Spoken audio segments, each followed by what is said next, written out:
हम लोग श्रवण कर रहे हैं श्री चैतन्य चरितमृत आदि लीला प्रथम अध्याय के अंतर्गत जो है हम लोग चतुर्थ श्लोक की भागवत स्मरण कर रहे हैं। क्योंकि यहाँ पर हम लोगों ने श्रवण किया कि हम लोगों ने अभी तक गुरु तत्व शिक्षक गुरु तत्व भगवत तत्व में अभी हम लोग जो है समझने का प्रयास कर रहे हैं।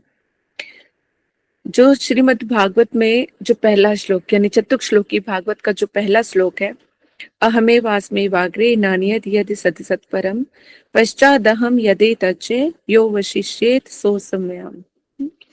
इस वाले श्लोक में भगवत तत्व के बारे में बताया गया है, भगवत स्वरूप के बारे में बताया गया है, गुण लीला संक्षेप में वर्णित है। क्योंकि ये चतुर्थ श्लोक की भागवत क्या है, इसी से 18,000 श्लोक उद्धृत हुए हैं। यानी पूरी भागवत जो है इन 4 श्लोकों में आके समा गई है। इसलिए अगर पूरी भागवत तो हमारा पता नहीं कब पढ़ेंगे नहीं पढ़ेंगे, इसलिए चतुर्थ श्लोक की भागवत को जरूर हमें याद कर लेना चाहिए और डेली पढ़ लेना चाहिए। तो डेली हमारा चतुर्थ श्लोक की भागवत पढ़ना हो जाएगा यदि हम ये चारों श्लोकों को अगर हम पढ़ लेते हैं तो, है ना, स्मरण करना चाहिए। तो इसलिए जिसमें पूरी भागवत समा गई है जिन 4 श्लोकों में, तो सोचो कि एक एक श्लोक का जो है कितना विस्तार होगा, इसका एक एक शब्द का कितना विस्तार होगा जिसमें पूरी भागवत समाई हुई है। तो ये केवल पहला जो श्लोक है जो अभी अहमे वास्मे वरेम, जहाँ पे भगवान अपने भगवत तत्व अपने स्वरूप का ज्ञान हमें प्रदान कर रहे हैं। तो इसमें भगवत तत्व, भगवत स्वरूप, गुण लीला आदि जो है संक्षेप में वर्णन है ना। तो हमारा सामर्थ्य नहीं है कि हम इस चीज को पूरी तरह से समझ पाए, क्योंकि पूरी तरह से समझ पाना तो ब्रह्मा जी के भी बस का नहीं है ना। तो हम तो बहुत ही शुद्र जीव है। बस इतना ही समझ में आ जाए कि हरि गुरु वैष्णव कृपा करें कि भगवत तत्व जो है क्या है, भगवान कौन है, किनके शरणागत होना चाहिए, और उनमें शास्त्र वचनों में दृढ़ता आ जाए हमारी, है ना। तो जितना सरलता से हम समझने का प्रयास करेंगे जो भी है, और भगवत तत्व को भी समझने का प्रयास करेंगे, जितना अभी तक हम श्रवण करते आए हैं, है ना। कहते हैं ना, भगवान के और कुछ चाहे आए या ना आए, यानी अगर हम भगवान को, भगवत तत्व को पहचान गए, यानी भगवान को पहचान लिया हमने, तो सब कुछ पाना हो जाता है। सदगुरु मिल गए, सदगुरु ने हमें भगवान तक पहुंचा दिया। परंपरा इतनी अच्छी है, तो हमारे ऊपर तो अहेतु की कृपा हो गई और थाली परोस के मिली है। बस उसमें जो उस थाली में दिया गया है उसको अच्छी तरह से हम ग्रहण कर ले, इतना ही हमारे लिए बहुत है। तो इसलिए इस श्लोक में कल जैसे इसमें ब्रह्मा जी से भगवान कह रहे हैं कि इस सृष्टि में मेरे से पहले कोई नहीं था। यानी जब ये सृष्टि भी नहीं थी तो कौन था, सिर्फ मैं था। और जब ये सृष्टि हुई तो जो तुम्हारे सामने दिखाई दे रहा है कौन है, वो भी मैं हूं। और जब कुछ नहीं भी रहेगा तो भी कौन रहेगा, मैं ही रहूंगा। यानी भगवान सदैव से थे, हैं और हमेशा रहेंगे। भगवान का ना कोई आदि है ना अंत है। तो इस वाले श्लोक पे आके सारी चीजें खत्म हो जाती हैं कि भगवान कौन है, हम इनको माने या उनको माने, किसको माने। यहाँ पे आके सारी चीजें खत्म है, क्योंकि अभी तो सृष्टि का यहाँ से आरंभ हो रहा है, अभी तो होगा। अभी तो ब्रह्मा जी अपने ही ढूंढ रहे हैं, क्योंकि ब्रह्मा जी के अंदर सृष्टि करने का सामर्थ्य भी कौन देगा, ब्रह्मा जी को भी सृष्टि करने का सामर्थ्य भगवान ही प्रदान करेंगे, तब वो सृष्टि कर पाएंगे। तो जब ब्रह्मा जी को सृष्टि का कार्य करने के लिए जब भगवान शक्ति प्रदान कर रहे हैं, तो ऐसा कौन है जो अपने आप ही शक्तिमान है और हमें कुछ प्रदान कर देंगे। तो तात्पर्य क्या है, कृष्ण के अलावा ना कुछ था, ना है, ना कुछ होगा। कृष्ण से ही सारा विस्तार है। ये यहाँ पर बहुत ही खुले शब्दों में शास्त्र हमें बता रहे हैं। तो यहाँ पर जो हमें पूर्ण रूप से विश्वास करके कृष्ण के ऊपर दृढ़ता से विश्वास करके आगे बढ़ना पड़ेगा। तो यहाँ पे इसीलिए बताया गया। तो अब मैंने कल जैसे उदाहरण दिया था कि एक सोने का पर्वत है, यानी मान लो वो स्वयं भगवान है, नहीं? जब उनकी इच्छा हुई तो उन्होंने सृष्टि की। तो कह रहे हैं कि जब सृष्टि होगी तब भी मैं ही मैं नजर आऊंगा, क्योंकि परमात्मा के रूप में हर एक जीवात्मा में भगवान सब चीजों में समाहित है। तो जैसे वो सोने के छोटे छोटे छोटे कण करके बन के कोई छल्ला बन गया, कोई टॉप्स बन गया, कोई कुछ बना, लेकिन है तो सोना। तो भगवान क्या करे, मैं ही मैं हूँ। तो सत्य है कि सब जगह सोना ही सोना दिखाई दे रहा है। और जब प्रलय के समय में क्या आता है, जब सारा सब कुछ सिमट के, सारे सब चीजों को, जो अठन्नी चवन्नी, जो छोटे छोटे जो टॉप्स बनाए थे, बाली बनाए थे, उन सबको सोने को गलाओ तो सारा सोना एक, और वो सारा जाके किस में मिल गया, फिर सोने के पर्वत में जाके मिल गया। तो जब फिर भी कुछ भी नहीं रह गया तो क्या रह गया, सिर्फ खरा सोना रह गया। इसका मतलब भगवान थे, हैं और हमेशा रहेंगे, है ना। इसी चीज को यहाँ पे, अब यहाँ पे श्री प्रभुपाद जी कहते हैं, श्री सरस्वती ठाकुर जी, कह रहे यहाँ पर जो बोला गया अहम शब्द से क्या द्वारा बतलाया जा रहा है, जो ना अहमे वास्मेवाग्रे। तो यहाँ पे जो अहम शब्द के द्वारा कहा जा रहा है, इस श्लोक के वक्ता श्री भगवान मूर्त मूर्त विग्रह हैं। क्योंकि अहम बोला ना कि मैं, जो कहते हैं ना भगवान का कोई आकार नहीं है, विकार नहीं, उनका कोई रूप नहीं है। तो यह अहम करके, यानी सामने वो ब्रह्मा जी के सामने प्रकट है मूर्त विग्रह में। तो ऐसा नहीं कहा जा सकता कि भगवान जो है निराकार है, उनका कोई रूप नहीं है, उनका सारा रूप है। तभी तो उन्होंने बोला मैं, है ना, दिख रहे हैं ब्रह्मा जी के सामने वो। तो क्या है, इसलिए बोला कि ये निर्विशेष ब्रह्म नहीं है। इसका कारण यह है कि आत्मज्ञान के तात्पर्य के विषय में तत्वम असि, इस वेद वाक्य में जिस प्रकार तुम ही हो, अर्थात तुम्हारी पृथक मूर्ति मत्ता है। वेद वाक्य है तत्वम असि, यानी तुम हो। एक मैं हूं और एक तुम हो। मैं मतलब भगवान और तुम का मतलब जीव तत्व। तो इसमें क्या ना, भगवत तत्व और कहते भगवत स्वरूप के बारे में बता रहे हैं। तो यानी भगवान का अंश, है ना। तो भगवान का अंश यहाँ पर, यानी भगवान अपने मूर्त विग्रह में है, जो कौन है, सेव्य है, और दूसरे जो है सेवक हैं। तो कहते हैं, इसीलिए बोला जो वेद वाक्य है तत्वमसि। तत्वमसि का मतलब यहाँ पे नहीं कि मैं ही भगवान हूँ। बहुत ही सुंदर एक प्रश्न करते हैं विदुर महाराज जी मैत्रेय से, थोड़ा कंटेक्स्ट में अलग हो जाएगा, कि जो जीव ये कहते सच्चिदानंद स्वरूप है ना। तो इसके अंदर मतलब जो आत्मा होती है वो शुद्ध होती है। शुद्ध आत्मा जो है किस तरह से बदल गई, उसके अपने कर्मों के भोग वो किस तरह से भोग रहा है, और वो क्यों सुख दुख के थपेड़े में झूल रहा है, क्यों उसको ऐसा हो रहा है, क्या कारण है ना। क्योंकि शुद्ध से जो सत्य होता है, सत्यचित आनंद स्वरूप है, उसमें तो किसी माया का तो प्रवेश ही नहीं है। माया का प्रवेश नहीं है, वो चीज शुद्ध है, तो उसको फिर ये सब चीजें कहाँ से आ गई। बड़ा सुंदर प्रश्न बताया। उसके बारे में हम लोग जानेंगे, लेकिन थोड़ा सा देर में। पहले हम वापस आते हैं यहाँ पर। कह रहे कि इस वेद वाक्य में बोला कि तुम ही हो, अर्थात तुम्हारी पृथक मूर्ति मत्ता है।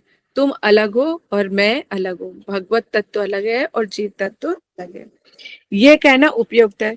उसी प्रकार श्री भगवान का स्वतंत्र विग्रहवान होना निश्चित है। भगवान जो है स्वतंत्र है। भगवान जो है स्वतंत्र है। अब हे ब्राह्मण, इस समय तुम्हारे निकट में मैं परम मनोहर श्री विग्रह विशेष रूप में प्रादुर्भूत हुआ हूं। पहले बोला था ना, तब भगवान ने आदेश दिया था तो करने बैठ गए, उनको सिर्फ आवाज ही सुनाई पड़ी थी। लेकिन जब उनकी तपस्या से रीझ गए, ब्रह्मा जी से रीझ गए, तो उन्होंने अपना जो स्वरूप है वो सामने प्रकट कर दिया ब्रह्मा जी के। तो कह रहे हैं कि देखो, मैं तुम्हारे सामने परम मनोहर, मन को हरने वाले श्री विग्रह विशेष रूप से मैं तुम्हारे सामने प्रकट हुआ हूं। ये रूप सृष्टि से पहले, अर्थात महाप्रलय काल में भी वर्तमान था। मैं तुम्हें जिस रूप में दिखाई दे रहा हूं ना, यानी महाप्रलय से भी ये कहते पहले भी ये वर्तमान था, तथा कोई और नहीं, और भी कोई भी नहीं था, ना ब्रह्मा न शंकर जी, कोई नहीं था। हुँ? जैसा कि श्रुतियों में भी वर्णन है। श्रुति क्या कहती है? इस विश्व सृष्टि के पूर्व श्री वासुदेव ही थे, यानी भगवान कृष्ण ही थे। न ब्रह्मा थे, न शंकर जी थे, कोई भी नहीं था, केवल मात्र श्री नारायण ही थे। हम्म ब्रह्मा अथवा ईशान कोई भी नहीं थे, न ब्रह्मा, न कोई प्रभु, न कोई और भगवान, कोई नहीं था। चीज समझ में आ रही है? वेद वाक्य भी यही कहता है कि भगवान, यहाँ पे स्वयं ब्रह्मा जी से भगवान कह रहे हैं, तो सब बातें आके यहीं पर ही खत्म हो जाती हैं। जो उनको शास्त्रों पे पूरा विश्वास है, वेद और शास्त्र मानते हैं, तो ये श्लोक जो है सब चीजों पे आके खत्म कर देता है कि कृष्ण ही भगवान है। स्वयं यहाँ पर कृष्ण ही कह रहे हैं कि मैं ही सब कुछ हूँ और मुझसे ही सारा सब कुछ हुआ है। ठीक है। और ब्रह्मा जी को बता रहे हैं, सृष्टि के रचयिता को बता रहे हैं, तो यहीं पर सारी बात और भी जाके खत्म हो जाती है। ब्रह्मा जी को सृष्टि करने के लिए भी बल कौन दे रहा है? भगवान दे रहे हैं, है ना। तो इसलिए अब जैसे भगवान तो है ही, लेकिन भगवान के साथ उनका धाम, उनके नित्य परिकर, ये सब नित्य होते हैं। तो यहाँ पे जो अहम कर बोला गया ना कि मैं, तो मैं से मेरा धाम, मेरे परिकर, मेरे भक्त, ये सब कुछ भी पता चलता है। तो यहाँ पे उदाहरण दे रहे हैं एक, कि जैसे बोल रहा जाए, कहा जाए कि यह राजा जा रहा है, ये राजा जा रहा है, तो इस राजा जा रहा है से क्या बोध होता है?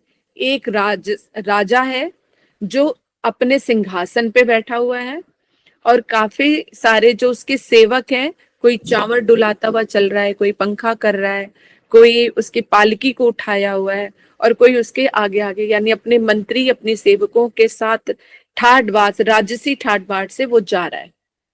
ये सारा चीजें सिर्फ इतने में से ही बोध हो जाता है कि एक राजा जा रहा है ना। तो इस राजा के सेवक, राजा के मंत्री, राजसी ठाट बाट, ये सब चीजें उनके साथ है। इसी तरह से यहाँ पे अहम शब्द जो प्रयुक्त हुआ है, तो भगवान का मतलब भगवान का नित्य स्वरूप, जो उनका रूप है कि कैसा रूप है, उनका नित्य धाम, नित्य परिकर, वो उनके साथ ही मैनिफेस्ट होते हैं, यानी वो हमेशा से थे, हैं और हमेशा रहेंगे। ठीक है, यहाँ पे ये चीज बताई जा रही है। इसलिए यहाँ पे कह रहे हैं कि ऐसा कहने पर जिस प्रकार राजवेश पहनकर राजदंड, राजछत्र, सेना, मंत्रियों से सेवकों के साथ ही राजा का गमन समझा जाता है, उसी प्रकार अहम पद के द्वारा श्री भगवान के वैकुंठ आदि धाम, उनके पार्षदों को भी भगवान के उपांग के रूप में ग्रहण करना होगा। उनकी भी स्थिति भगवान के समान ही नित्य समझनी होगी। यानी भगवान है तो भगवान का धाम भी है, भगवान नित्य है तो भगवान का धाम भी नित्य है, जो कभी भी नष्ट नहीं होता। सत यहाँ पे बोला ना, अहमे वास्मे अग्रे नानी यद यद सद सत परम। तो यहाँ पे सत अर्थात मतलब क्या है? सत्ता। सत्ता मतलब कार्य। तो यहाँ पे सत का मतलब क्या बताया? कार्य। और असत, सत और असत, यानी सत्ता, सत का मतलब यहाँ पे सत्ता जो कार्य करती है, और उसका परिणाम क्या है? कारण। इन दोनों से अतीत जो ब्रह्म है, जो कार्य और कारण से अतीत है, वह भी मुझसे पृथक अन्य वस्तु नहीं है। प्रलय के समय विश्व प्रपंच में वैचित्रहीनता के कारण निर्विशेष अचित मिश्रातीत चिन्ह मात्र रूप में, है ना। जब महाप्रलय होती है तो सब चीजें क्या होती हैं? सूक्ष्म आदि सूक्ष्म रूप धारण कर लेती हैं, और वो सब क्या है? भगवान के अंदर प्रवेश कर जाती हैं। तो कह रहे हैं, लेकिन भगवान फिर भी कह रहे हैं, मैं वैकुंठ में चित विलास में सविशेष भगवत रूप में विराजमान रहता हूँ। जब महाप्रलय आने पर भी, जब सारे सूक्ष्म आदि, जब सृष्टि सब कुछ महाप्रलय हो जाती है, तो मैं दो रूप में हमेशा प्रकाशित रहता हूँ। एक तो अपने नित्य धाम में, नित्य धाम में अपने स्वरूप में वहां पर विद्यमान रहता हूँ, और सृष्टि के बाद भी मैं ही दोनों रूपों में रहूंगा, यानी परमात्मा के रूप में सब जगह रहते हैं जब वो सृष्टि रहती है। तो वैकुंठ में षड ऐश्वर्य पूर्ण सच्चिदानंद विग्रह के रूप में, यानी 6 प्रकार के ऐश्वर्यों से परिपूर्ण सतचित आनंद स्वरूप श्री विग्रह के रूप में अपने वैकुंठ यानी अपने धाम में वो विराजमान रहते हैं। और प्रपंचिक ब्रह्मांड में अंतर्यामी के रूप से हर एक के हृदय में परमात्मा के रूप में कृष्ण विराजमान है। मुझसे अतिरिक्त अन्य पृथक वस्तु नहीं है। साफ साफ करें कि मुझसे अन्य कोई पृथक वस्तु नहीं है। तो यानी भगवान के अलावा यहाँ पर कुछ भी नहीं है। प्रलय के बाद भी जो अवशिष्ट रहता है, यानी प्रलय के बाद एक होती है प्रलय, होती है एक महाप्रलय। एक प्रलय होती है जो संसार सिर्फ जो खत्म होता है, एक महाप्रलय में होता है पूरे जो 14 भुवन है वो भी सारा, उनका भी सारा नाश हो जाता है। तो यानी ये जो भुवन है, ऊपर के लोग नीचे के लोग, ये भी जो है परमानेंट नहीं है। महाप्रलय में ये सब कुछ खत्म हो जाता है, फिर नए सिरे से सारी चीजें आरंभ होती हैं। तो इसलिए कहा प्रलय के बाद भी जो अवशिष्ट रहता है वो भी मैं ही हूँ। जो कुछ भी थोड़ा बहुत दिखाई देता है वो कौन है? वो मैं हूँ। तो भगवान क्या है? काल से अपरिवर्तनशील अवनरस श्री कृष्ण का नित्य लीला विग्रह समस्त काल में प्रकटित रहता है, ये अर्थ है। तो यहाँ पर क्या अर्थ निकाला गया कि जो सब समय रहते हैं वो केवल भगवान है, कृष्ण है। ये श्लोक बहुत बहुत इंपॉर्टेंट है, इसलिए इस श्लोक को अच्छी तरह से समझ लो, रट लो, ताकि आप खुद भी समझ सको और दूसरों को समझा सको। तो यहाँ पर ये श्लोक इसलिए सब चीजों का जो है, कहते हैं ना, भगवत भक्ति करके ही भवसागर से पार हो सकते हैं। हम बाकी कुछ भी करके नहीं तर सकते, नहीं जा सकते। त्रिताप हमें, चाहे हम अमीर है चाहे गरीब है, त्रिताप से नहीं बच सकते हम। आदि भौतिक, आदि दैविक और आध्यात्मिक, इनसे मन की बीमारी, डिप्रेशन में चले जाना, भूचाल आ जाना, भूकंप आ जाना, है ना, बाढ़ आ जाना, किसी रोग से ग्रस्त हो जाना, किसी सांप के द्वारा डस लेना, कुत्ते का काट लेना, है ना, ये इन सब चीजों से हम नहीं बच सकते। ये सारी चीजें क्या है? ये इन तापों से हमें गुजरना ही पड़ेगा, क्योंकि ये क्या है? ये जेल खाना है, दुर्ग है ना।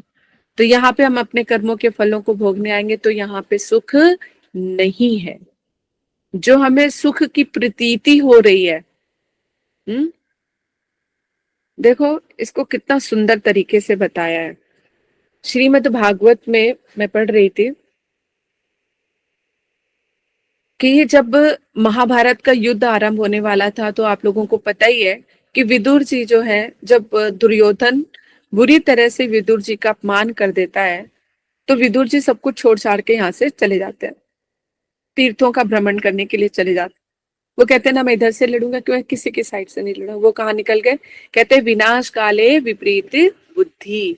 तो वो सब ये सब चीजें अपनी आंखों से नहीं देख पा रहे थे, तो इसलिए वो सब कुछ छोड़ छाड़ के वहां से चले गए। जब वो तीर्थ भ्रमण कर रहे थे तो मैत्रेय जी मिलते हैं उनसे, एक ऋषि हैं और उनको सब तरह का ज्ञान है, त्रिकालदर्शी हैं, सब कुछ देख सकते हैं। तो उनसे ही विदुर जी ये प्रश्न पूछते हैं कि जो एक शुद्ध सत्व तत्व है, यानी सच्चिदानंद स्वरूप जो आत्मा एक शुद्ध है ना तत्व है, तो उसके अंदर जो है जब ये माया कैसे प्रवेश कर जाती है, या वो अपने कर्मों के फलों को कैसे भोगता है, वो दुख का कारण कैसे बन जाता है? क्योंकि वो तो सत्यचित आनंद स्वरूप है, आत्मा में तो सदैव आनंद वास करता है, तो ये फिर दुख क्यों उठाता है? ये जो जीव है ये तो सच्चिदानंद स्वरूप है, फिर क्या कारण है, किस वजह से जो है वो इन सारे दुखों को सहता है? क्या कारण है उसको ये जो दुख मिलते हैं? तो जो उदाहरण दिया गया है ना, इतना सटीक उदाहरण दिया है, जिसमें मैत्रेय जी कहते हैं, भगवत का उसमें श्लोक है, श्लोक भी आपको उसमें बता दूंगी, जिसमें बताऊं क्या, बता ही देते हैं।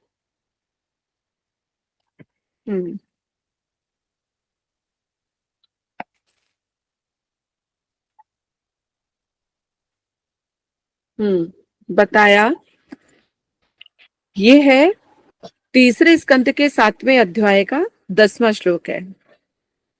इसमें बोला, यथेतन विना मनुष्य पुंसम, यथेतन विना मनुष्य पुंस आत्म विपर्या प्रतीयत उपदृष्टा स्वर छिंद चेतनादि कहा। अर्थात कह रहे हैं कि जिस प्रकार स्वप्न में, जब हम स्वप्न देखते हैं तो स्वप्न में हमारा बस चलता है, नहीं चलता। और स्वप्न में जो जिंदगी हम जी रहे होते हैं उसका अनुभव भी होता है। देखा जाए तो जीव तो जो है हम सो रहे होते हैं, हमें कुछ नहीं होता। लेकिन जब हम स्वप्न में देखते हैं कि मैं कहीं गई हूं, कहीं से युद्ध हुआ या कुछ हुआ, मैंने देखा मेरा गला काटा जा रहा है, रेता जा रहा है, तो स्वप्न में मैं बिल्कुल एग्जैक्ट वैसा ही अनुभव करूंगी, है ना। अगर मुझे काटा जा रहा है तो मुझे दर्द होगा, पकड़ा जा रहा है, मारा जा रहा है, पीटा जा रहा है, यानी जो जो कुछ भी स्वप्न में हो रहा है मैं उसको अनुभव कर रही हूँ। लेकिन उस स्वप्न का हकीकत से कोई है रिश्ता? नहीं है। अगर मैं सपने में कहीं की राजकुमारी बन जाती हूँ तो उस राजकुमारी का इस राधा दासी से कोई है क्या? कोई लिंक नहीं है। तो इतना ही फर्क है। तो अगर इसको बड़ा डीप विचार किया जाए तो ये संसार क्या है? इसको बोला स्वप्न मात्र। इसका तो कहते हैं ना, भगवान वाकई कितनी बार हम लोग पढ़ते हैं लेकिन वो पढ़ के चीज ऐसे ही निकल जाती है, अनुभव में नहीं आती है। लेकिन जब वो अनुभव में आती है तो समझ में आ जाती है बात, कि ये संसार, जैसे हमने शास्त्रों में पढ़ा है कि ये संसार स्वप्न मात्र है। ये सुख दुख जो है सिर्फ स्वप्न मात्र है। अनुभव करो तो होंगे, नहीं अनुभव ना करो तो नहीं होंगे। तो समझ में नहीं आता कैसे नहीं होगा अनुभव। तो इस तरह से जो देखा जाए कि जैसे स्वप्न की वास्तविकता जो है उसके वास्तविक जीवन से, उस जीव के वास्तविक जीवन से उसका कोई लेना देना नहीं है। इसी तरह से शरीर का आत्मा से कोई भी लेना देना नहीं है। मानो ये शरीर ही स्वप्न देख रहा है और ये सा शरीर अभी हमारा क्या चल रहा है? स्वप्न। जैसे मैं कहती थी, ये आंखें खोल के हम सपना देख रहे हैं और आंखें बंद होने के बाद सपना खत्म। तो ये जो आंखें खुली हुई है, तो एक, क्योंकि अब इसमें ये हमारे जो देहात्म बुद्धि है हमारी, तो ये हमें सारे सपने दिखा रही है। आंखें खोल के हम सपने, तो जो चीज देख रहे हैं, महसूस करें, हमारी आत्मा का इससे कोई लेना देना नहीं है। यानी सुख दुख हमारी आत्मा को नहीं हो रहा। किसको हो रहा है? इसको हो रहा है, इस शरीर को हो रहा है। तो जितने भी संबंध है सब कुछ है। आंखें जैसे सपने में मैं राजकुमारी हूं, मेरा महल है, इतना मेरे माता पिता है, राजा रानी सब है। लेकिन जहां जैसे सपना खत्म तो वो सारा सब कुछ छूट गया ना, मेरा उनसे कोई संबंध नहीं रह गया। मेरे कितने भाई बहन थे, कि राजा था, महाराजा था, मैं राजकुमारी थी, मेरे माता पिता थे, सब खत्म। उसको वास्तविकता से कोई नहीं है। इसी तरह से शरीर से आत्मा का भी कोई लेना देना नहीं है। तो ये जो शारीरिक जितने भी संबंध हमें दिखाई दे रहे हैं, ये सब माया का प्रभाव है। जैसे एक जादूगर अपनी जादूगरी दिखाता है और हमारे सामने उसकी गर्दन को काट देता है और हमें लगता है उसकी गर्दन धड़ से अलग हो गई, लेकिन बाद में देखता है कि वो बिल्कुल ठीक ठाक है। इसी तरह से हमारी आत्मा का इस देहात जो शरीर है इसमें नहीं है। और इसके सुख दुख कब तक प्रभावी रखते हैं, कब तक हमें उसका अनुभव रहता है? जैसे हम जब तक स्वप्न से जुड़े रहते हैं। जागते ही क्या होता है? स्वप्न खत्म और जो रियलिटी है हम उसमें आ जाते हैं। इसी तरह से देहात्म बुद्धि खत्म होते ही चिद वस्तु जो हमारे हृदय में वो प्रकाशित हो जाती है, तो हमारी दुनिया बदल जाती है। जैसे स्वप्न खत्म होते ही हम अपनी असल जिंदगी में आ जाते हैं, वैसे ही देहात्म बुद्धि खत्म होते ही तुरंत उसमें हम आ जाते हैं। तो जब तक देहात में बुद्धि है तो माया का खेल है। माया हमें दिखाती है ये तेरा है, ये मेरा है, ये सब कुछ है, और हम भी कहते हैं हाँ ये मेरा है, ये मेरा है, ये मेरा है। लेकिन आत्मा से उसका कोई कनेक्शन नहीं है। समझ आ रही है बात? थोड़ा सा टफ, थोड़ा सा कंफ्यूजिंग है, नहीं नहीं, लेकिन आएगा सपने समझ की में। बात बता के आपने क्लियर कर दिया कि उसमें जो जो है वो रियल में नहीं है, इतना टफ भी नहीं है। आप एग्जाम्पल बहुत अच्छा देती है ना, तो उससे क्लियर हो जाता है। अब देखो, चलो ये बहुत अच्छी बात है कि मतलब इतने जो गुण तत्व हैं वो भी हम इस चीज को समझ पा रहे हैं। अभी हम समझ रहे हैं इस चीज को, और ग्रहण कर लिया तो जीवन जीना बहुत आसान हो जाएगा, सुख दुख से ऊपर उठ जाते हैं। हरे हरे तो कृष्णा क्या, दीदी, थोड़ा सा मैं बताऊं दीदी। हरे कृष्णा क्या दीदी। बताओ? हाँ, इस बारे में जो आपने कहा ना, समझ में आया ना। मतलब हाँ इतना जी। समझ में आया कि जैसे हम लोग मतलब इस मतलब मनुष्य योनि में हम जैसे सपना देखते हैं, सो जाते हैं तो हम सपना देखते हैं, तो वो जो भी हमने देखा वो हकीकत नहीं है, है ना। और ऐसे ही हमारा ये जो है, ये जो हमारा मनुष्य शरीर मिला है, हमको ये जिंदगी मिली है, तो ये भी एक सपना है। ये भी एक सपना है। मतलब ये भी इस तरह का एक बहुत लंबा सपना है ना। जैसे हम इस मनुष्य योनि में आए, हमारे घर है, गृहस्थी है, सब कुछ है, तो ये भी एक बहुत लंबा सपना है। तो मतलब जैसे हम गहरी नींद, जैसे हमारी आत्मा तो जागी हुई है ना, हमारी आत्मा रात को भी जगी हुई रहती है। जैसे हमें सपने होते हैं तो हमारी आत्मा तो जागृत है ना, तो लेकिन हम सोए हुए हैं, हमें कुछ पता नहीं है। ऐसे मतलब कहने का मतलब है कि हम भी अपनी जिंदगी में सोए हुए हैं, है ना, सोए पड़े हैं। चलो, हमें इसको अपनी आप आत्मा लोगों का ने ज्ञान बहुत नहीं अच्छी तरह से पकड़ने की कोशिश की है, वेरी गुड, बहुत अच्छा। तो ये इसी तरह से है, अब इसको समझ के हम ग्रहण करके अगर उस पे चल पड़े वाली बात, कि जो भी चीज हमें दिखाई दे रही है, क्योंकि हमें जितना ज्यादा दुख, इसका मतलब उतनी ज्यादा माया का प्रभाव, क्योंकि आत्मा का इसका कोई कनेक्शन नहीं है, इसका आत्मा के साथ कनेक्शन नहीं है। तो हमें उतना ही, जैसे हम कहीं घूमने जाते हैं तो हमें कोई एक फैमिली मिल गई जिसके साथ हमारी बहुत अच्छे से बन गई, खाना पीना उठना बैठना खूब अच्छे से रह रहे हैं, लेकिन पता है कि ये एक दिन हम अलग हो जाएंगे, जैसी ट्रिप हमारा खत्म होगा, ये अपने घर हम अपने घर। तो प्रेम व्यवहार करते हुए भी कहीं ना कहीं मेंटली उस चीज के लिए रहते हैं कि हाँ ये हमारे अपने नहीं है। लेकिन जो हमारे ब्लड रिलेशन होते हैं, बाकी सब चीजों के साथ तो हम समझ जाते हैं, लेकिन जो ये ब्लड रिलेशन है ना, ये अपना अपने उस चीज से हमें अलग नहीं होने देता, है ना। और यही वो कारण होते हैं जो हमारे सुख दुख का कारण ही हमारे अपने होते हैं, क्योंकि पराई की बात का इतना दुख नहीं लगता हमें। कोई धोखा चला जा रहे, वो तो था ही धोखेबाज, है। किसी ने मार दिया थप्पड़, अरे वो तो है ही दुष्ट प्रवृत्ति का। कोई अपना अगर हमें जरा सी कोई बात कह दे तो वो दिल पे घाव कर जाती है, बरसों नहीं भूला जाता। उसने मेरा होके मुझे दुख पहुंचाया, मेरे बेटे ने मुझे घर से बाहर निकाल दिया, मेरी बेटी ने मेरे साथ ऐसा किया, या मेरी बहू ऐसा कर रही है, मेरे दुख और उसमें नहीं है, जो मेरेपन अपनेपन में जो है वो हमें दुख दे रहा है।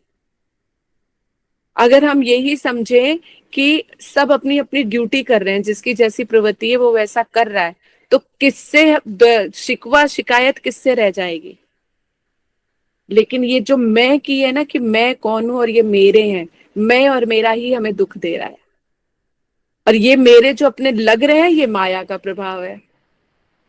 जैसे स्वप्न में मैं कहते कि एक राजमहल की मैं राजकुमारी हूं, तो मैं अपने आप को राजकुमारी समझ रही हूँ कि ये महलों की हूँ, लेकिन जैसे ही आंख खुली तो वो कहाँ गया राजमहल और कहाँ गई वो राजकुमारी, है ना। इसी तरह से ये संसार है। तो जब तक देह अभिमान हमारा जीवित रहता है तब तक हमें माया प्रताड़ित करती रहती है, मैं और मेरे के उसमें लगे रहते हैं। लेकिन जैसे ही चिद वस्तु प्रवेश करते हैं, यानी भगवान की लीलाओं कथाओं में, जब इसके बीच में क्या आ जाते हैं भगवान, तो चिद बल जो है बढ़ जाता है। चिद बल बढ़ जाने के कारण माया जो है फीकी पड़ जाती है। माया फीकी पड़ जाने के कारण जो है विषयों से वैराग्य उत्पन्न हो जाता है अपने आप, क्योंकि आत्मधर्म सर्वश्रेष्ठ है। और उसके अंदर बड़ा ही आकर्षण भी है, प्रेम है, शुद्ध तत्व है वो। तो जैसे जैसे भगवान की लीलाओं कथाओं को हम श्रवण करते हैं तो मानो कि उस माया से खींचने का, जैसे कोई स्वप्न में है, आधा जागा आधा सोया, तो ना वो जाग रहा है और ना वो सो रहा है, हम ऐसी अवस्था में है। तो हमें क्या, जब अभी हम इस अवस्था में ना सो रहे ना जाग रहे हैं, जितनी मात्रा में सो रहे हैं उतने में हमें माया सता रही है, और जितनी मात्रा में जाग रहे हैं उतने में हमें उस माया से हम दूर होते जा रहे हैं। लेकिन भगवान की जो लीलाएं कथाएं जो है वो हमें झंझोड़ के उठा देती हैं। जब उठ जाते हैं एकदम पहचान जाते हैं, अरे भैया मेरी तो हकीकत है, सपने में देखा तो मेरी गर्दन उड़ गई थी। तो अब जब हकीकत में आ जाते हैं तो सब चीजें क्लियर हो जाती हैं कि मैं जो स्वप्न देख रही थी वो तो सिर्फ एक स्वप्न मात्र था।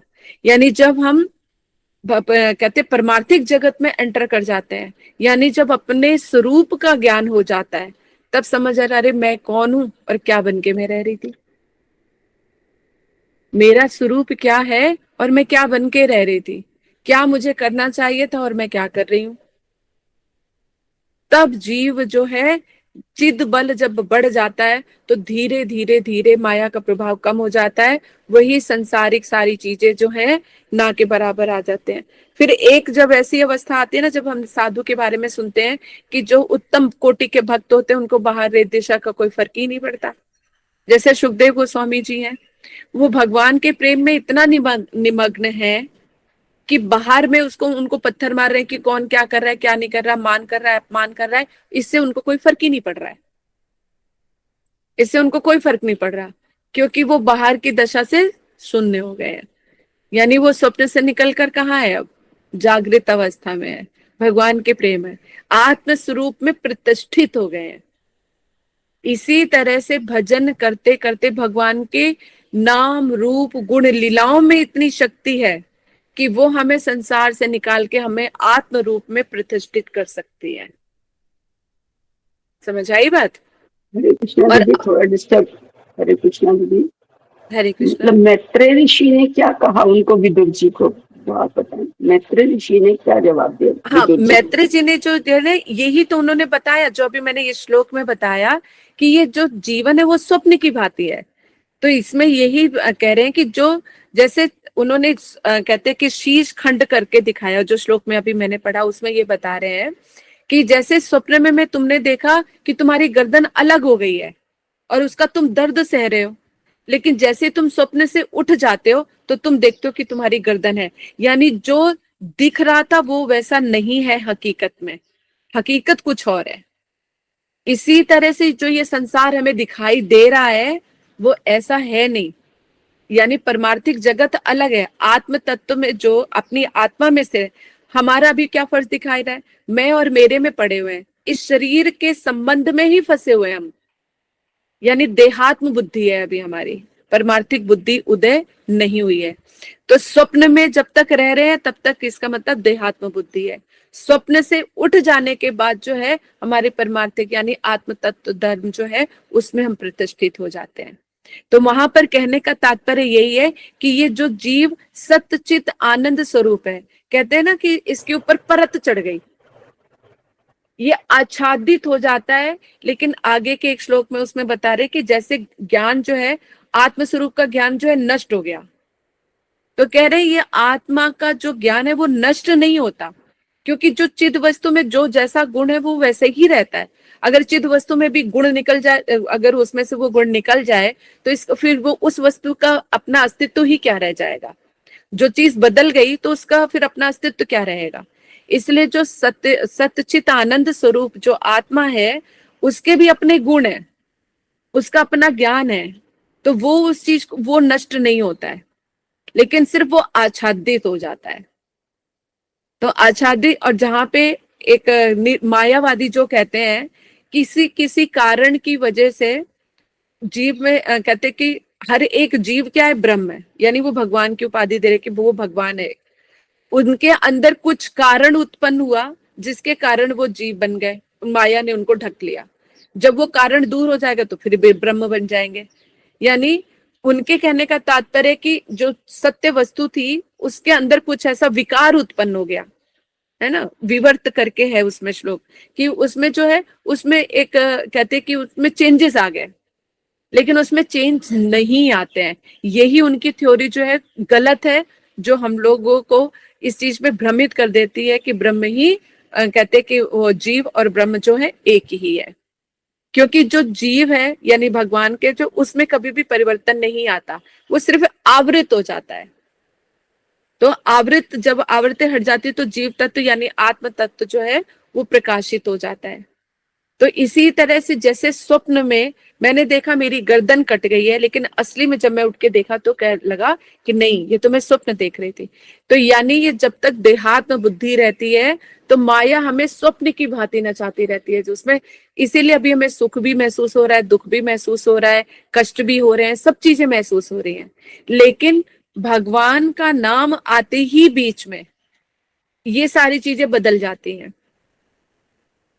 दुख हमारा सुख में परिवर्तित हो जाता है, क्योंकि अब जैसे आत्मा को बोलते हैं कि ना तो वो कभी कटती है ना मरती है, तो कट क्या रहा है? शरीर, देहात्म बुद्धि, यहाँ पे मिट्टी का शरीर है वो कट रहा है। जीवात्मा तो कभी कटती ही नहीं है, तो वो अपने को और बलवती महसूस करती है कि मेरी तो मृत्यु कभी है ही नहीं, आत्मा की कभी मृत्यु होती ही नहीं है।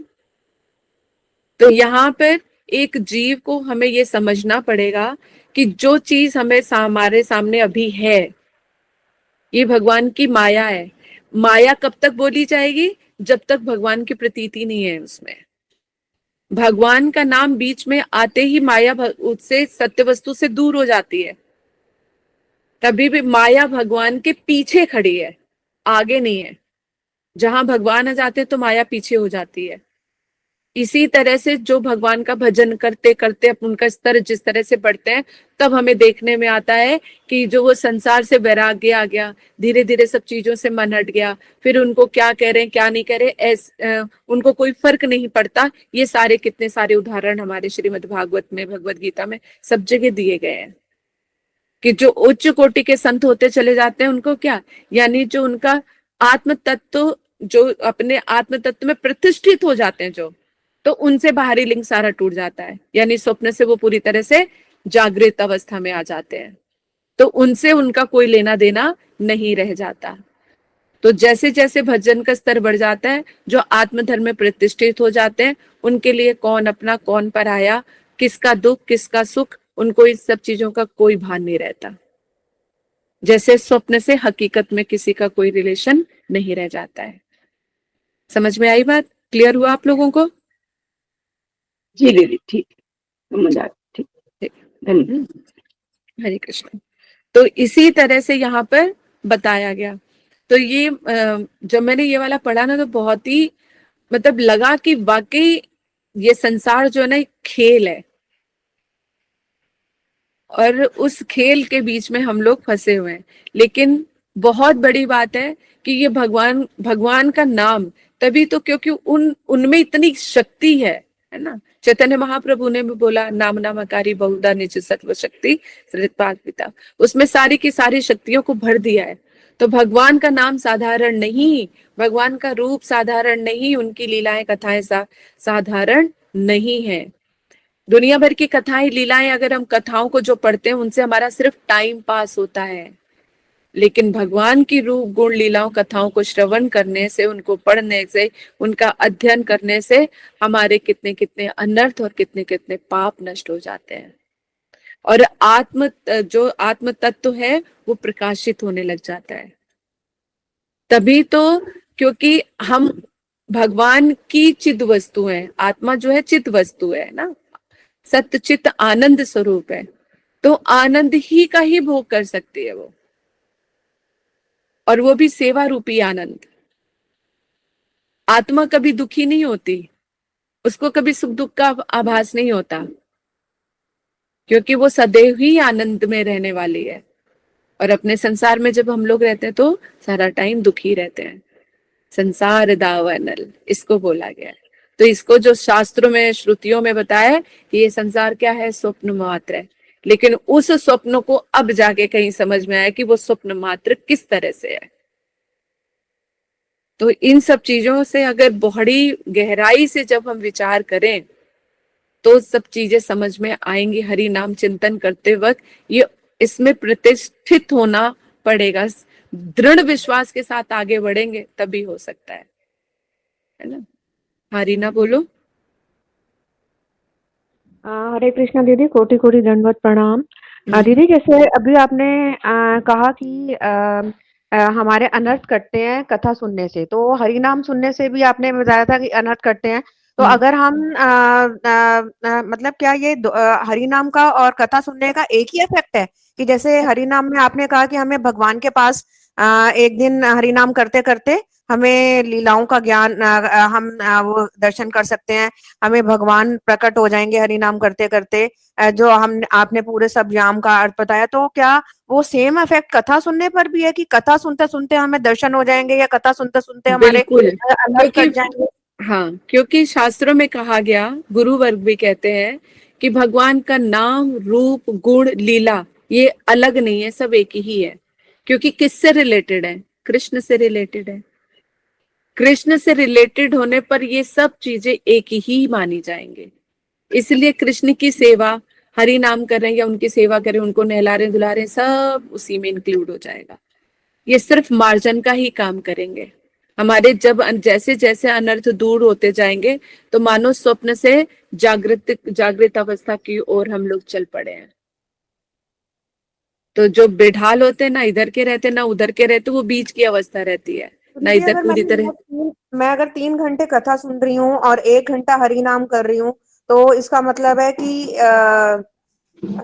मतलब आप समझ गए, जैसे मैं इसको वो हाँ, करने की ये भी तो उसी में, ये भी सेवा में ही आएगा। भगवत सेवा में श्रवण कथा, इसी से देखो, श्रवण से ही तो हमारी दृढ़ता आती है, जो नाम और अच्छा हो जाएगा। मान लो नाम में सब कुछ समाहित है, सारी सब नाम रूप गुण लीलाएं जो है सारी की सारी उसी में से प्रकाशित है, नाम के अंदर है। जैसे अभी एक बोला राजा, राजा से उनके पार्षद, उनकी सवारी, उनका छत्र, ये सब कुछ सम्मिलित हो गया।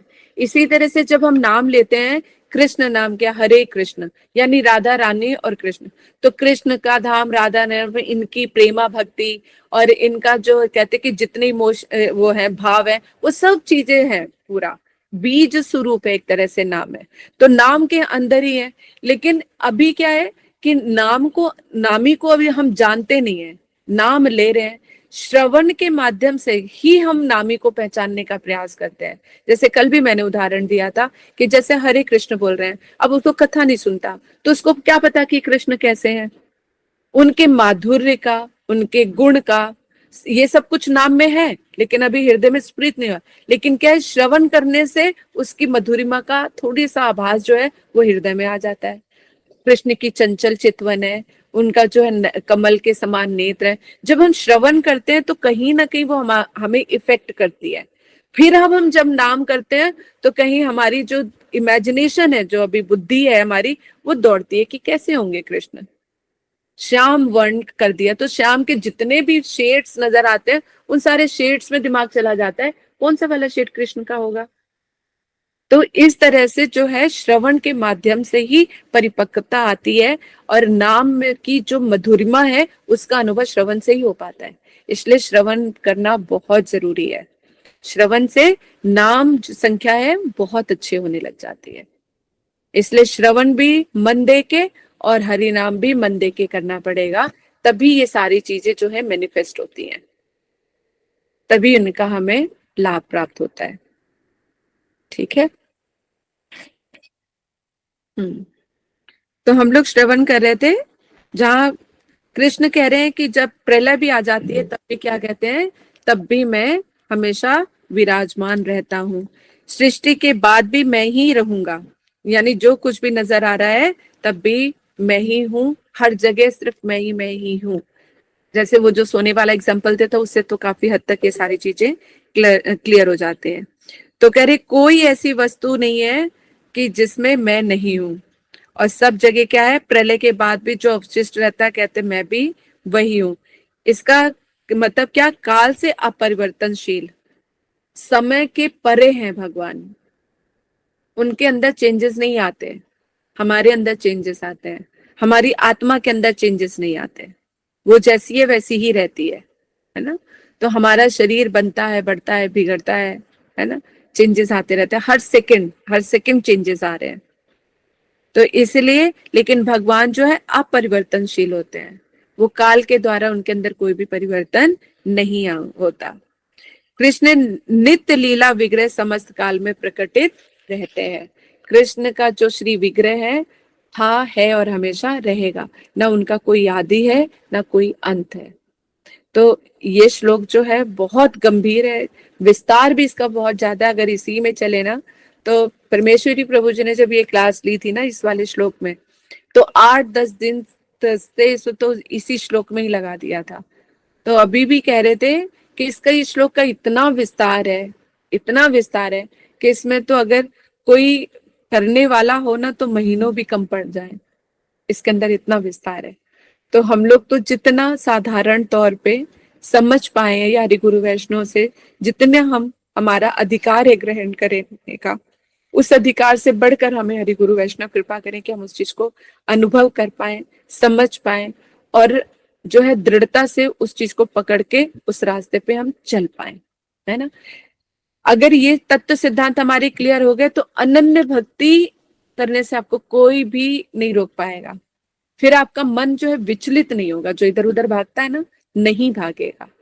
अगर नींव पक्की हो गई तो फिर बिल्डिंग हिल नहीं सकती। अगर हिल रही है तो इसका मतलब नींव पक्की नहीं है। हमें शास्त्रों पे विश्वास नहीं है, वरना ये एक ही श्लोक काफी है। भगवत गीता में भी अनेक श्लोक हैं ऐसे जिसमें कृष्ण स्वयं कह रहे हैं, लेकिन विश्व वो ये सुन लेते हैं, वो कर लेते हैं, लेकिन धारण नहीं करते हैं। जिस दिन धारण कर लिया उस दिन निकल लिए। तब तो कहते हैं ना, एक ही चीज काफी है। अगर नवदा भक्ति है, 64 भक्ति के अंगों में से नवदा भक्ति प्रधान, उस नवदा भक्ति में भी अगर जो 9 में से किसी एक को भी पढ़ लो तो भी भगवत प्राप्ति हो जाती है। लेकिन एक भक्त जो है सब चीजों का प्रयत्न करता है, श्रवण भी करता है, कीर्तन भी करता है, सेवा भी करता है, क्योंकि सारी सुकृतियां भी तो चाहिए ताकि भक्ति में मन लगा रहे। घड़े में 100 छिद्र हैं, उसको हमें क्या जल में डुबो के रखना पड़ेगा। तो हमारे पास भी छिद्र बहुत है, सुनो तो इधर से निकल जाता है सब कुछ। लेकिन जब हम कथा में ही निमग्न रहेंगे, अपने मन को कभी हरि नाम में कभी कथा में जब डुबो के रखेंगे, तो मन इधर उधर कहीं भाग नहीं पाएगा। ठीक है, तो आज की कथा को हम यहीं पे विराम देते हैं। वांछा कल्पतरुश्च कृपा सिंधु एव च पतितानां पावनेभ्यो वैष्णवेभ्यो नमो नमः। कल हम श्रवण करेंगे चतुश्लोकी का दूसरा श्लोक, जिसमें बस उसको मैं पढ़ देती हूँ, डिटेल में हम कल तिथेतम यति प्रीतियेत न प्रीतियेत चात्मनि तद विद्यात्मनो मायाम यथा भासो यथा तम।